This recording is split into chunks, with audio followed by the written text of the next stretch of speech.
আমরা আর্টিস্টরার হাতে মেহেন্দির কালার অতটুকু সুন্দর লাগে না যতটুক এই কালারটা সুন্দর লাগে।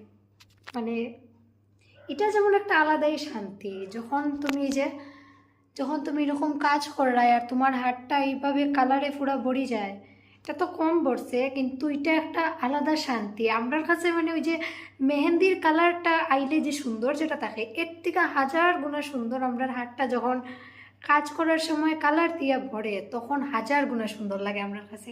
কার কাছে কীরকম লাগে জানি না, এটা ছেলেরার ক্ষেত্রেও কার মেয়েরার ক্ষেত্রে সমান। মানে হাতে ছেলেরা তো ওয়াচ লাগাইব বা ব্রেসলেট লাগাইব, তারার কাছেও এটাই হইব যে যারা আর্ট করে তারার কাছে এইসব জিনিস থেকে বেশি যে কালার দিয়ে যখন হাতটা ভরে, এটা বহুত বেশি মানে তার কাছে স্পেশাল থাকবো। কারণ আমরা কাজ করার সময় এই জিনিসটা আমরা লগে হয় বেশিরভাগ। আমার তো খুবই ভালো লাগে পার্সোনালি। মানে এরকম না যে আমি হাতটা এরকমই লইয়া বই থাকবো, কিন্তু ভাল লাগে এটা। মানে আমার কাছে তো মেহেন্দি, নেল পলিশ সব ফেল, এটাই সুন্দর আমার কাছে। মানে সব থেকে